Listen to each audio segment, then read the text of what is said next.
ही आग। नमस्कार, आप देख रहे हैं दिव्य हिमाचल टीवी और मैं हूं आपके साथ पल्लवी शर्मा। मैं आपके सामने हाजिर हूं हिमाचल आज का मुद्दा लेकर।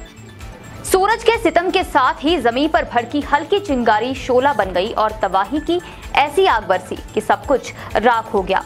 ऊना शहर के बीचों बीच भड़की आग ने कई झुग्गियों को राख कर दिया। पर बड़ा सवाल ये है कि यहाँ पर सुरक्षा के कोई प्रबंध ही नहीं थे। बार बार हो रहे अग्निकांडों से भी हम क्यों सबक नहीं सीख रहे?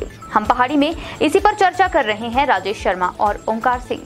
तबाही की आग, आप ये देखिए कि सूखे की स्थितियां हिमाचल प्रदेश में पैदा हो गई हैं। आसमान से आग बरस रही है। और दूसरी तरफ अगर बात करें तो भीषण अग्निकांड, ऊना में ऐसा भीषण अग्निकांड आज हुआ कि सभी के रोंगटे खड़े हो गए हैं। क्या जानकारी है राजेश जी? ये दुखद है कि अग्निकांड हो रहे हैं और लाखों का लोगों का नुकसान होता है। देखिए, विजनरी पॉलिटिक्स ने कई कुछ तबाह किया है राजेश जी। कुछ अर्सा पीछे में हम जाते हैं जी। BBN बद्दी बरोटीवाला नालागढ़ हिमाचल का सबसे बड़ा औद्योगिक क्षेत्र है। वहाँ लेबर हॉस्टल बनाने की बात चली थी, नहीं बने।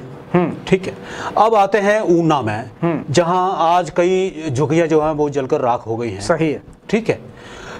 तो यहाँ कई मजदूरों के उस अग्निकांड में सपने भी राख हुए हैं। ऊना के ही मुकेश अग्निहोत्री कांग्रेस के वरिष्ठ नेता हैं, बिल्कुल उद्योग मंत्री रहे हैं पिछली सरकार में, बिल्कुल। तो ऊना में जो प्रवासी लोग रहते हैं उनके लिए उन्होंने ठहरने के लिए कितने हॉस्टल बनाए, क्या इंतजाम किए, कुछ भी ऐसा चलो ये तो सियासत के लहजे से हो गया। लेकिन ऊना शहर के वार्ड नंबर 4 में आज दोपहर 1 बजे के करीब बिल्कुल भीषण जो हादसा हुआ है, मैं थोड़ा सा उस पे आपकी टिप्पणी चाहूंगा जी। मैं यही कह रहा हूं कि इसमें प्रशासनिक तौर पे बहुत बड़ा जो है एक लैप्स है।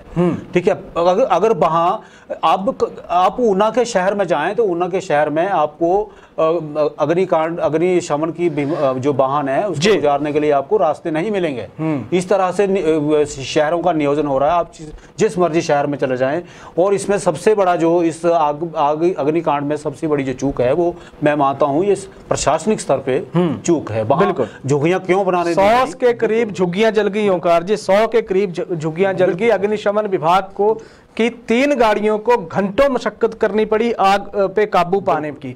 शुरू में तो सूचनाएं आई, 3 बच्चे तक गायब हो गए। अभी बाद में जब वहां प्रशासन जुटा रहा, आप देखिए दोपहर 1 बजे से अभी शाम के 7 बजे के बाद तक प्रशासन लगा हुआ है। वहां राख तक की तलाशी ली जा रही है, कुछ देखा जा रहा है, ढूंढा जा रहा है, कहीं दुर्भाग्यवश बच्चे वहां ना हो। इस तरह के अफरा तफरी का माहौल दिन भर रहा। कितनी मानसिक परेशानी हुई होगी। प्रशासनिक व्यवस्था पे भी तो सवाल खड़े हो रहे हैं ना। इतनी झुग्गियां इतने बड़े स्तर पे आपके पास हैं, तैयारी आपकी सिफर है अग्निकांड से निपटने की, क्या कहेंगे?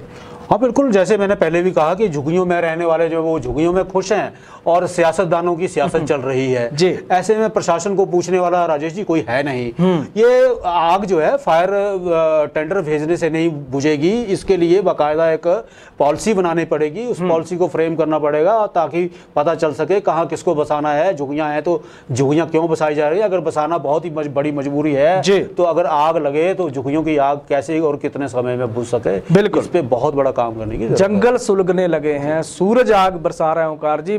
मतलब क्या है कि हमें ज्यादा होशियार रहने की जरूरत है। बिल्कुल, क्या कहेंगे? जंगल की आग पर काबू पाने के लिए देखिए जी करोड़ों रुपए खर्च कर दिए और हजारों जो है वो उपाय किए गए हैं, मगर जिम्मेदारी आज तक किसी की भी जो है सुनिश्चित नहीं की गई है जी। अलबत्ता मैं समझता हूं कि एक बीट प्रभारी जो है अगर वो चाहे तो आग को काबू पा सकता है।